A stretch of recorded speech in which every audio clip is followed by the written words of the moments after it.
Estuve elaborando esta entrega desde hace un tiempo.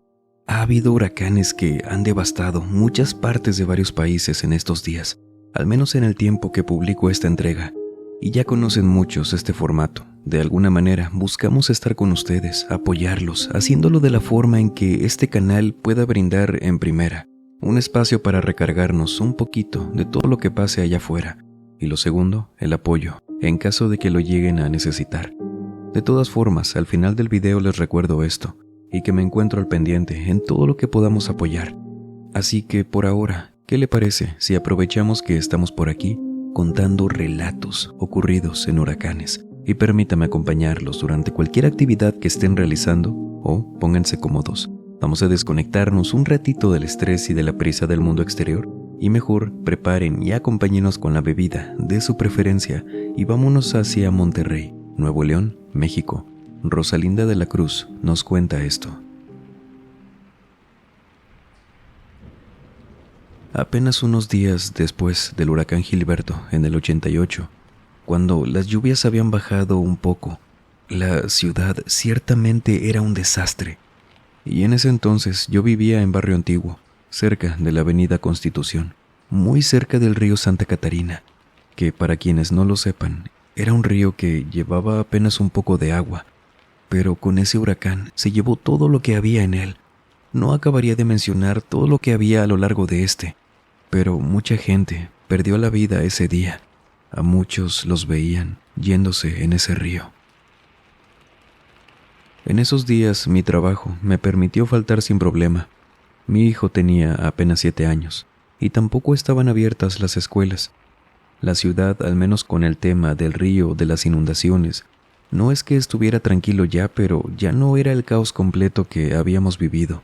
Y menciono esto porque así, en medio del silencio de aquellos días, me acuerdo muy bien que a mi casa, la cual estaba dentro de una pequeña vecindad, de apenas otras 3 casas contando la mía, de las cuales solamente una estaba desocupada, tocaron a mi puerta.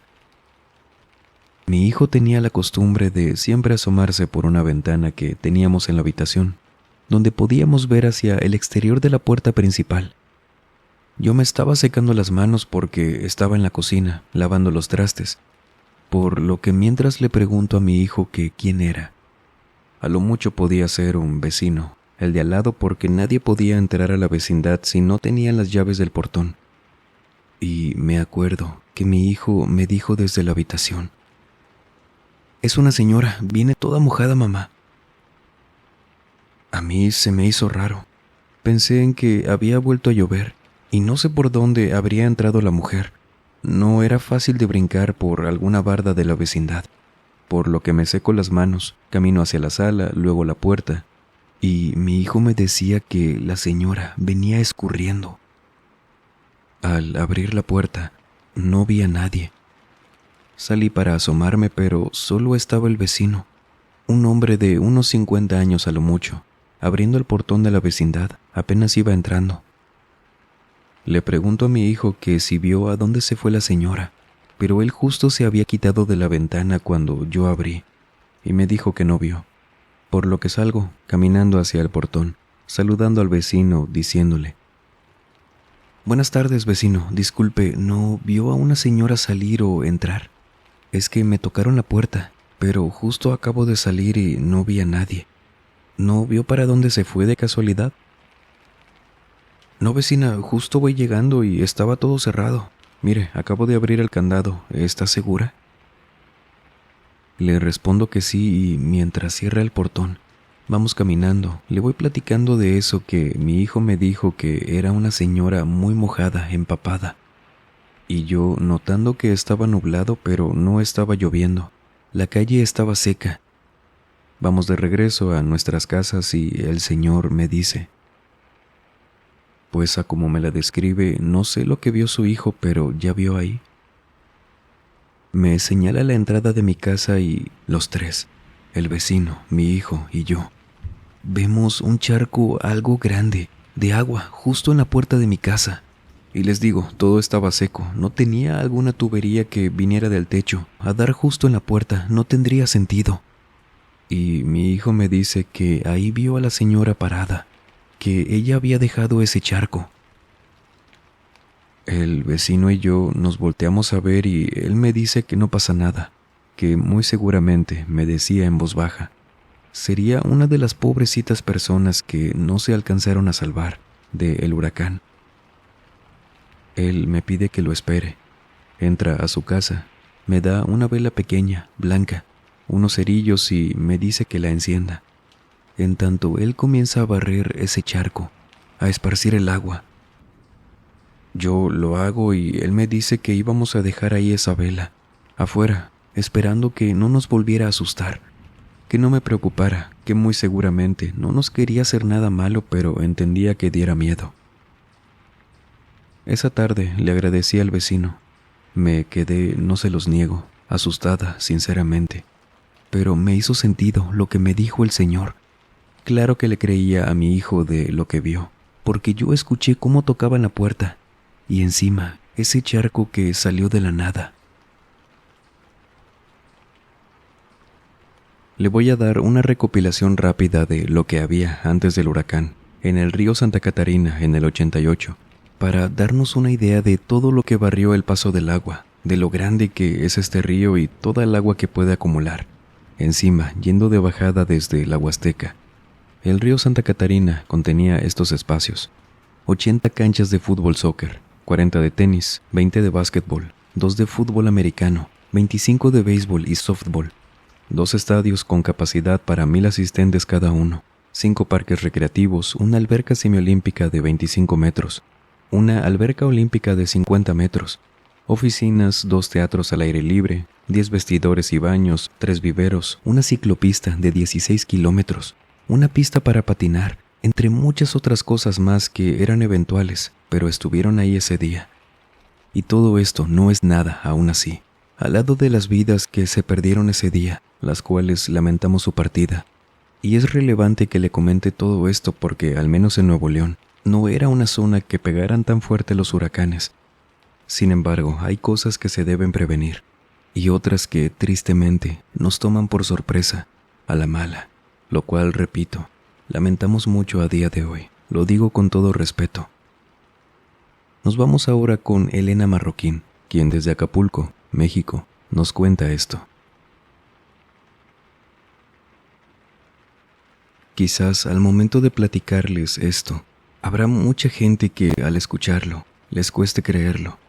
Sin embargo, puedo dar fe de que lo que nos tocó escuchar fue en serio. Y miren, para no revolvernos antes, soy de Acapulco, Guerrero. Yo, después de eso, me mudé con mi familia hacia Puebla. Pero nos tocó vivir de lleno todo el huracán. Afortunadamente, a excepción de los objetos materiales, estamos bien. Sobra decir cómo estuvo el ambiente en la ciudad después del huracán Otis. Yo vivía junto a mi familia, muy cerca de la zona costera, y gracias a Dios que nuestra casa no sufrió de daños graves. Sí, nos iba a costar mucho reparar lo que se necesitara, pero podíamos vivir aún ahí. Y por esta razón seguíamos haciendo de nuestro día a día de lo más normal en la medida de lo posible. Y en todo esto era salir, comprar algunas cosas del mandado, la tienda, ayudar a la gente que lo necesitara porque la ciudad estaba de cabeza. Y en una de esas veces que salimos, mi papá y yo, fuimos a la tienda cuando apenas estaba anocheciendo. Llegamos a la tienda de un señor que nos quedaba a unas 5 calles abajo. Y al llegar, estaba cerrada su tienda que también estaba casi intacta. Pero el señor estaba sentado afuera, llorando. Nos acercamos con él porque rápido pensamos en que quizás le habían dado una mala noticia, algún familiar desaparecido o fallecido, pero cuando nos acercamos, ya que mi papá y él se llevaban muy bien, el hombre estaba muy nervioso, aparte de, como les digo, de estar llorando. Yo todavía me acuerdo y me dan escalofríos cuando nos dijo lo que pasaba, ya que este hombre siempre fue una persona muy seria. Era algo ya mayor, no tanto, quizás andaba por los 60 y tantos.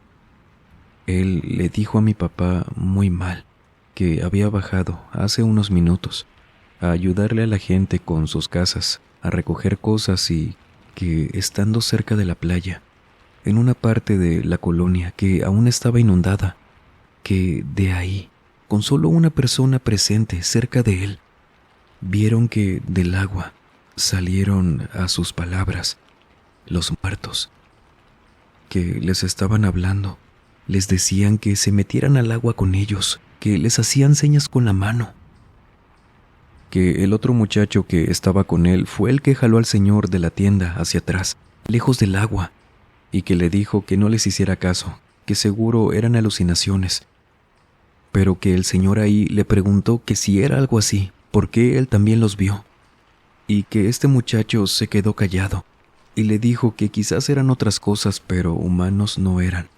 Una persona que acabara de fallecer no les diría algo así.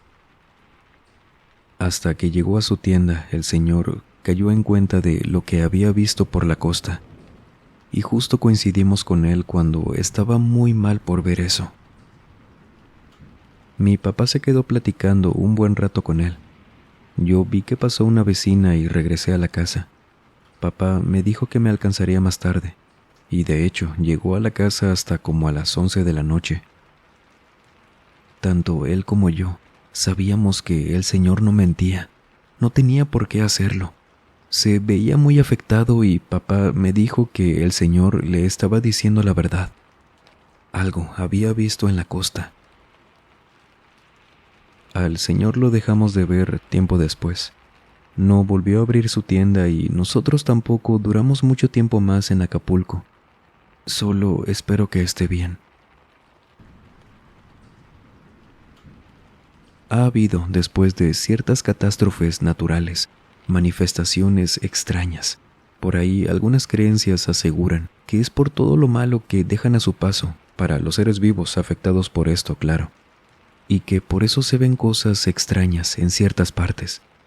¿A usted le ha tocado ver o escuchar algo así?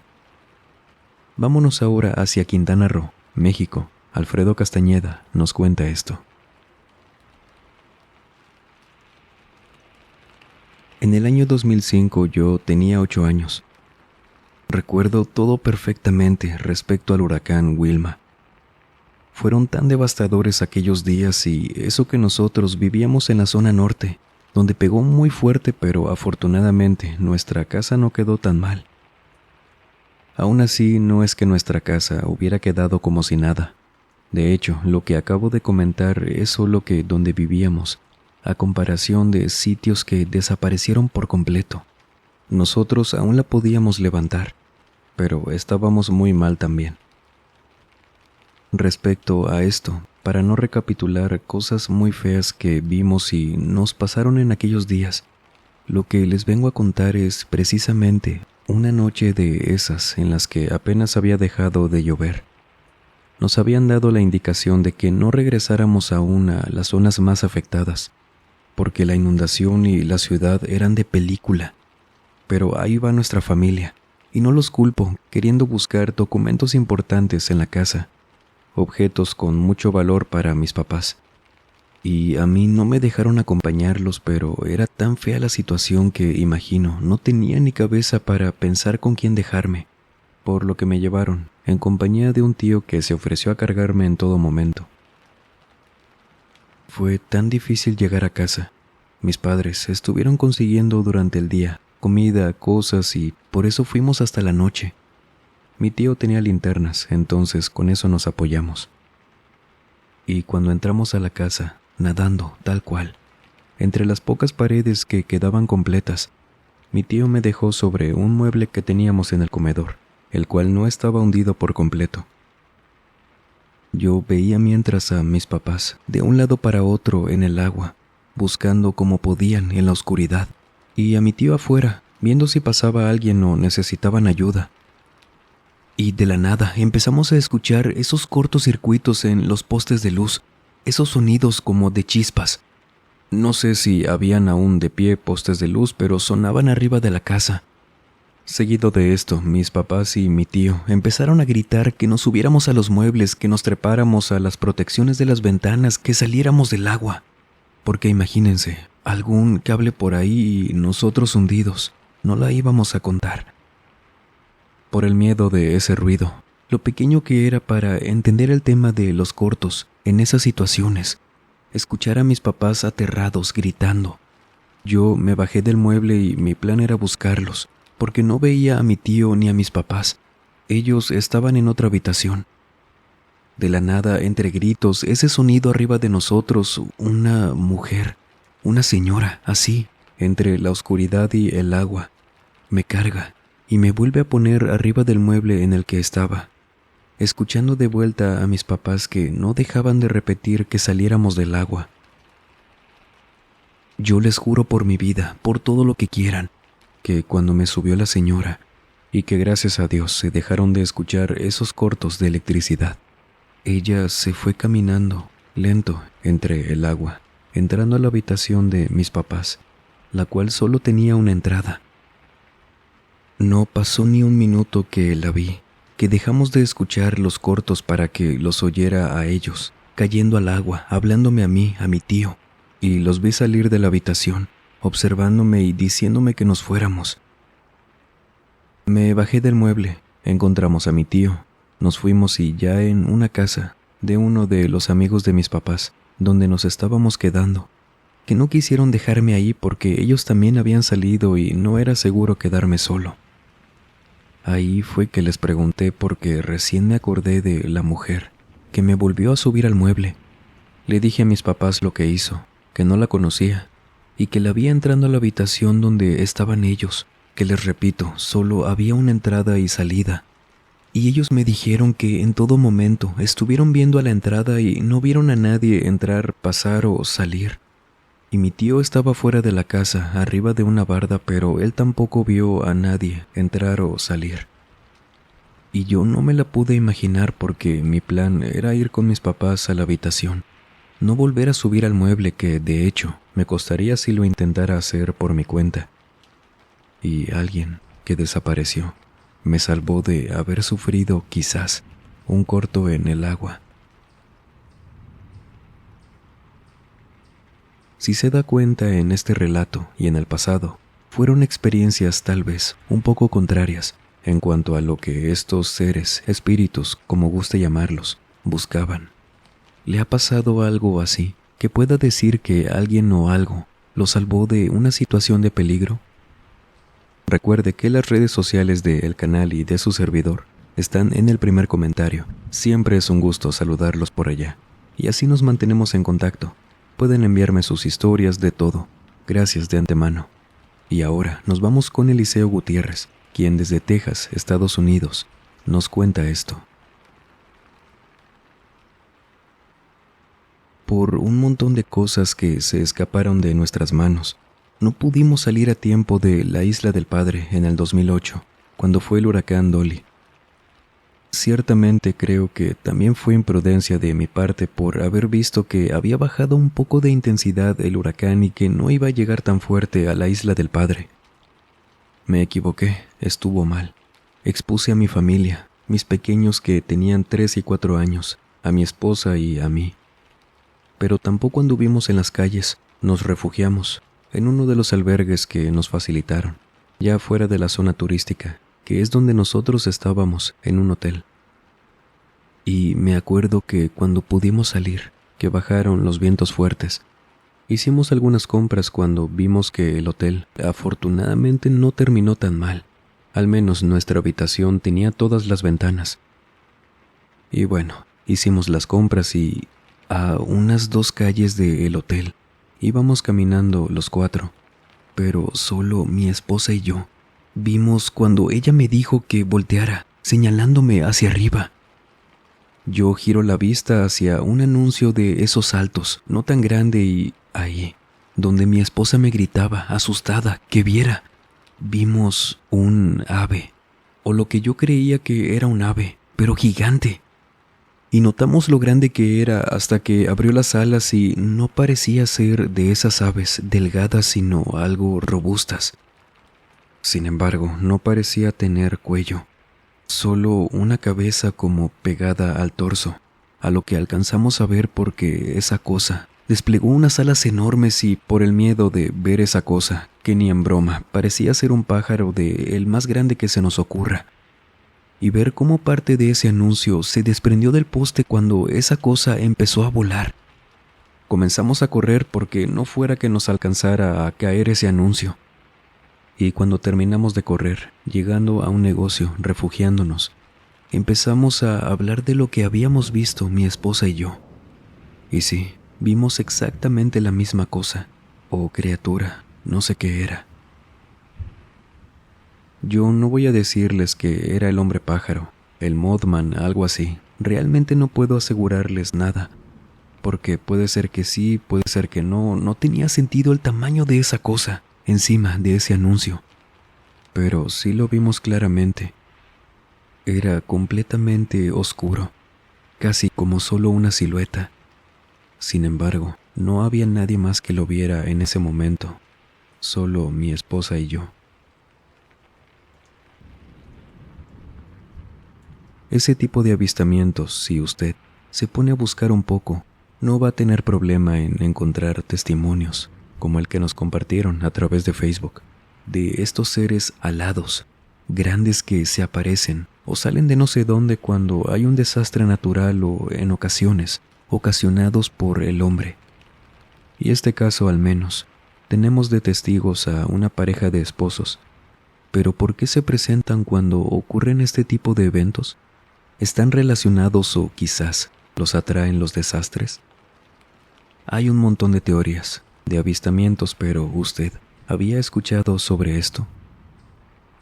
Vámonos ahora con un relato de algo que mucha gente dice haber visto, pero aquí lo compartimos de parte de una persona que escribió directamente al canal y nos contó lo siguiente. Verán, me gustaría que no se comentara mi nombre porque tengo una familia que es muy supersticiosa. Le asustan mucho este tipo de eventos y sí los entiendo. ¿Quién no estaría asustado con los huracanes y demás cosas que pasen durante los mismos? Quiero compartirles mi experiencia, que aunque a la mayoría de mi familia no le guste hablar de lo que vimos en la noche del huracán Otis, aquí en Acapulco, todos fuimos testigos de eso. Unas horas antes de la llegada estimada del huracán a las costas, nosotros ya estábamos preparados, alejados de la playa, ya que no vivíamos cerca de ahí. Sin embargo, aún así debíamos tomar nuestras precauciones. Y cuando cayó la noche, con todas esas nubes que parecían irreales, pudimos ver relámpagos, o lo que parecían serlo, ya que no parecían del todo eso, relámpagos, sino luces en el cielo, color verde, por todos lados. Mis tías fueron quienes nos empezaron a decir a la familia que viéramos al cielo, que las luces, que no eran truenos, rayos, lo que fuera. Por eso toda la familia vio esas luces que a veces parecían ser el efecto que dan los relámpagos, pero también parecían moverse entre las nubes, permaneciendo en momentos. Por eso digo que eso no eran relámpagos. Nos asustó mucho ver eso, por supuesto. No parecía natural. Sin embargo, había muchas otras cosas más por qué preocuparnos. Pasó tiempo después del huracán, y a mucha parte de mi familia sí noté como si no quisieran hablar del tema, de lo que todos habíamos visto. Realmente no sabemos qué fue eso, no tengo idea, pero les aseguro que relámpagos no eran. Había escuchado antes sobre estas luces. ¿Qué podrían ser? ¿A qué se deben? Teorías hay muchas también, pero mucha gente asegura lo mismo, que eso no se ve natural. Y esto viéndolo claro, incluso al lado de un huracán que de por sí parece también ficción. Sin embargo, no lo es. Se me había pasado comentarles, ahora tengo cuenta en TikTok, dedicada, como no, al mausoleo. Se los dejo también en el primer comentario, donde también estaré compartiendo cortos del canal, material y demás. Nos vemos por allá. Muchas gracias de antemano por ese apoyo. Tenemos disponibles las redes sociales para cualquier ayuda que se llegue a necesitar de esto. Esperemos que no sea así y que todo vaya bien. Pero de ser el caso, estoy atento a las redes sociales, para cualquier cosa. Por favor, haga caso a las recomendaciones para mantenerse a salvo. Siempre es un gusto leerlos por aquí con bien, así que queremos que todo siga igual. y sería como siempre un placer leer sus comentarios. Cuídense mucho. Un abrazo. Damas y caballeros, recuerden que tenemos disponibles 2 grupos, en WhatsApp y en Facebook. Compártanos por allá sus historias, dudas de algunos temas, material paranormal. Es siempre para mí un gusto estar en contacto por allá con ustedes también. Los enlaces los tendrá en el primer comentario, no lo olvide, y las cuentas de Instagram del canal y de su servidor, así como el correo electrónico. A cualquier medio puede enviarme si usted ha vivido alguna experiencia paranormal, aterradora. Puede ser escrito o por mensaje de audio. Será un placer conocer su historia. Gracias de antemano. Y sin más por agregar, les mando un muy fuerte abrazo. Nos vemos en el próximo video. Y el último en salir, por favor, apague las luces y cierre las puertas del mausoleo. Buenas noches.